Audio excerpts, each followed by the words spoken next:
जय माता दी भक्तों। अनंत चतुर्दशी का हिंदू धर्म में बहुत महत्व है।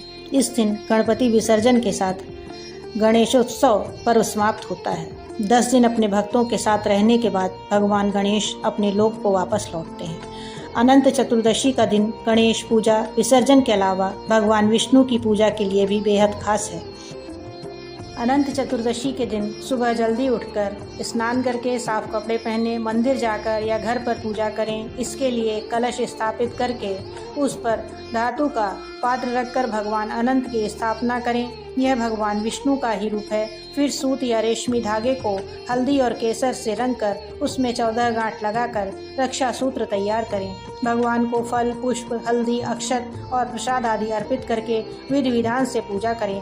आखिर में अनंत चतुर्दशी की व्रत कथा पढ़ें और फिर दाएं हाथ में अनंत सूत्र धारण करें। आइए जानते हैं अनंत चतुर्दशी पर पढ़े जाने वाली कथा अथवा इसका श्रवण करें।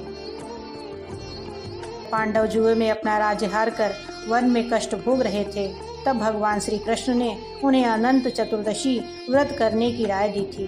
पांडवों ने अपने वनवास में हर वर्ष इस व्रत का पालन किया। इस व्रत के असर से पांडव महाभारत के युद्ध में विजयी हुए। बोला जाता है कि सत्यवादी राजा हरिश्चंद्र को भी इस व्रत के असर से अपना राज्य वापस मिला था। श्री कृष्ण जी ने इस व्रत की महत्ता समझाने के लिए एक कथा सुनाई जो कि इस प्रकार से है। प्राचीन काल में सुमंत नामक एक तपस्वी ब्राह्मण थे। उनकी पत्नी का नाम दीक्षा था। दोनों की एक परम सुंदरी, धर्मपरायण तथा ज्योतिर्मयी कन्या थी जिसका नाम सुशीला था। सुशीला बड़ी हुई तो उसकी माता दीक्षा की मौत हो गई। पत्नी की मौत के उपरांत सुमंत ने कर्कशा नामक महिला से दूसरी शादी कर ली और सुशीला की शादी ब्राह्मण सुमंत ने कौंडिन्य ऋषि के साथ कर दी। विदाई के समय कर्कशा ने दामाद को कुछ ईंटें और पत्थरों के टुकड़े बांध कर दे दिए। कौंडिन्य ऋषि अपनी पत्नी को लेकर अपने आश्रम की ओर निकल पड़े। रास्ते में ही शाम ढलने लगी और ऋषि नदी के किनारे संध्या वंदन करने लगे। इसी दौरान सुशीला ने देखा कि बहुत सारी महिलाएं किसी देवता की पूजा कर रही थी। सुशीला ने स्त्रियों से पूछा कि वे किसकी प्रार्थना कर रही हैं। इस पर उन लोगों ने उन्हें भगवान अनंत की पूजा करने और इस दिन उनका व्रत रखने के महत्व के बारे में बताया। व्रत के महत्व के बारे में सुनने के बाद सुशीला ने वहीं उस व्रत का अनुष्ठान किया और 14 गांठों वाला डोरा हाथ में बांधकर ऋषि कौंडिन्य के पास आ गईं। कौंडिन्य ने सुशीला से डोरे के बारे में पूछा तो उन्होंने सारी बात बता दी। कौंडिन्य ने यह बात सब कुछ मानने से इनकार कर दिया और पवित्र धागे को निकालकर अग्नि में डाल दिया।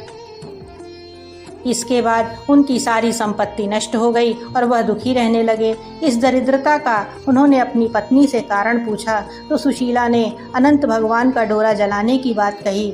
पश्चाताप करते हुए ऋषि कौंडिन्य अनंत डोरे की प्राप्ति के लिए वन में चले गए। वन में कई दिनों तक भटकते भटकते निराश होकर एक दिन भूमि पर गिर पड़े। तब अनंत भगवान प्रकट होकर बोले कि हे कौंडिन्य, तुमने मेरा तिरस्कार किया था, उसी से तुम्हें इतना कष्ट भोगना पड़ा। तुम दुखी हुए, अब तुमने पश्चाताप किया है, मैं तुमसे प्रसन्न हूँ। अब तुम घर जाकर विधि पूर्वक अनंत व्रत करो। 14 सालों तक व्रत करने से तुम्हारा दुख दूर हो जाएगा। तुम धन धान्य से संपन्न हो जाओगे। कौंडिन्य ने वैसा ही किया और उन्हें सारे क्लेशों से मुक्ति मिल गई। श्री कृष्ण की आज्ञा से युधिष्ठिर ने भी अनंत भगवान का 14 सालों तक विधि पूर्वक व्रत किया और उसके असर से पांडव महाभारत के युद्ध में विजयी हुए और चिरकाल तक राज्य करते रहे।